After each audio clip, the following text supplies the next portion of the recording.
हैं आप सभी? मुझे आशा है आप सभी अच्छे और प्रसन्न होंगे। चलिए आज हम पढ़ते हैं पाठ 1 भाषा और व्याकरण। करते हैं इस पाठ की शुरुआत। ठीक है बच्चों, जैसे आपको यहाँ पर चित्र में दिख रहा है, जैसे दोनों बच्चे क्या कर रहे हैं, गगन टीवी देख रहा है और रीमा पाठ पढ़कर प्रश्नों के उत्तर लिख रही है। ठीक है, उसी तरह बच्चों यहाँ पर कुछ प्रश्न है, जैसे पिता अपनी बात माँ को कैसे समझा रहे हैं। कैसे समझा रहे हैं? इशारे करके। ठीक है, माँ पिता की बात कैसे समझ रही है?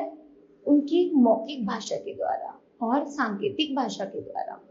उसी तरह रीमा पाठ को कैसे समझ रही है? पढ़कर। आगे गगन टीवी पर आ रहे कार्यक्रम को कैसे समझ रहा है? देखकर, है ना। आगे है बोलना, सुनना, लिखना तथा पढ़ना, ये सभी भाषा के अलग अलग क्या है? रूप है ना। चलिए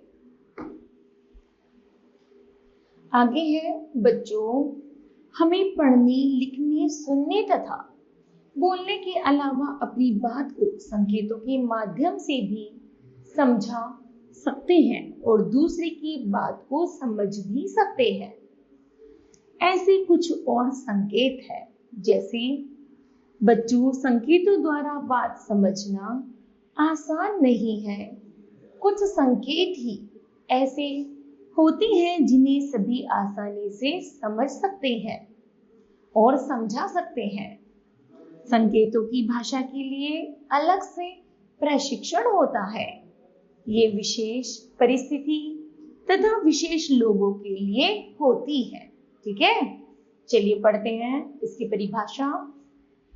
जिस साधन से हम अपनी बात दूसरों को समझा सकते हैं और दूसरों की बातें समझ सकते हैं, उसे भाषा कहते हैं। ठीक है, आगे है भाषा के रूप। भाषा के रूप में भाषा के 2 रूप होते हैं। एक तो है मौखिक भाषा, दूसरा है लिखित भाषा। मौखिक भाषा है जब हम बोलकर अपनी बात कहते हैं और दूसरा उसे सुनकर समझते हैं तो उसे मौखिक भाषा कहते हैं। जैसे बातचीत, दोनों लड़कियों का एक दूसरे से बातें करना क्या कहलाता है? भाषा का मौखिक रूप। उसी तरह मोबाइल पर बातें करना एक दूसरे से, ये भी भाषा का मौखिक रूप कहलाता है। ठीक है बच्चों, चलिए आगे है लिखित भाषा। जब हम लिखकर अपनी बात दूसरों तक पहुंचाते हैं और दूसरे उसे पढ़कर समझते हैं तो उसे लिखित भाषा कहते हैं। जैसे कंप्यूटर पर हम लिख करके अपनी बात को दूसरे तक भेज सकते हैं। उसी तरह है समाचार पत्र। समाचार पत्र में भाषा का लिखित रूप होता है। आगे है पुस्तक में भी लिखित विवरण होता है, वही भाषा का लिखित रूप कहलाता है। आगे है भाषा के रूपों के आधार पर इसके 4 कौशल है। जैसे भाषा के कौशल है सुनना, बोलना, पढ़ना और लिखना। ठीक है, चलिए सुनना और बोलना मौखिक भाषा के अंतर्गत आते हैं तथा पढ़ना और लिखना लिखित भाषा के अंतर्गत आते हैं। ठीक है, हमारी मातृभाषा हिंदी है, यही हमारी राजभाषा भी है। हमारे देश में अनेक भाषाएं बोली जाती हैं, जैसे गुजराती, राजस्थानी, कश्मीरी, तमिल आदि। चलिए अन्य भाषाएं हैं। संसार में बहुत सी भाषाएं बोली, पढ़ी और लिखी जाती हैं।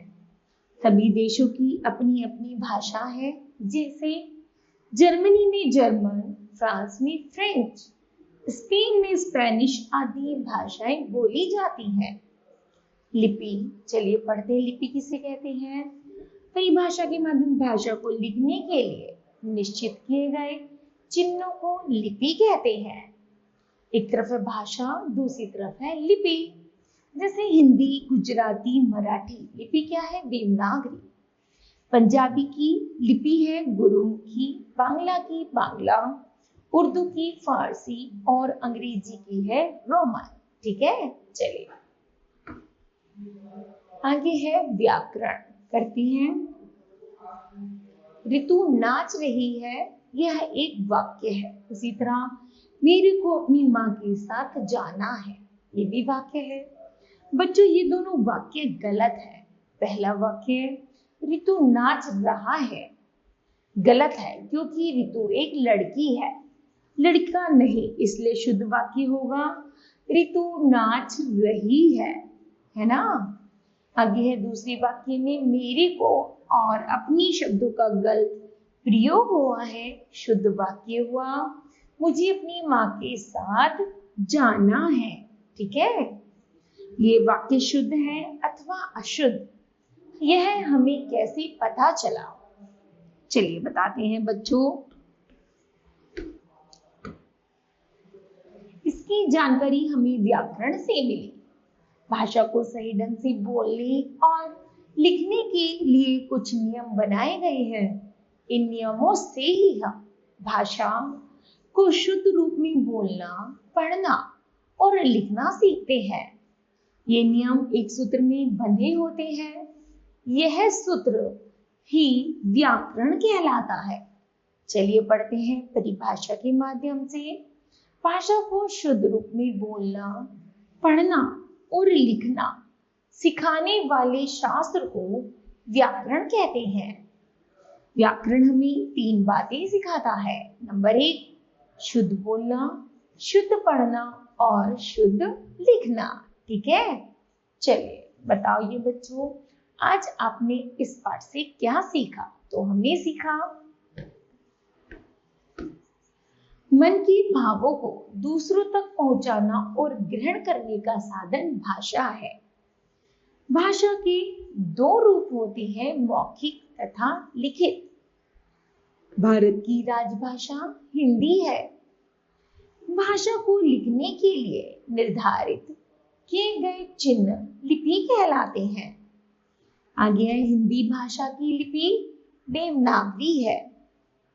भाषा के शुद्ध रूप का ज्ञान कराने वाले शास्त्र व्याकरण कहलाता है। ठीक है, इस तरह बच्चों यह पाठ समाप्त होता है। मुझे आशा है कि आप सभी को यह पाठ समझ आया होगा। धन्यवाद।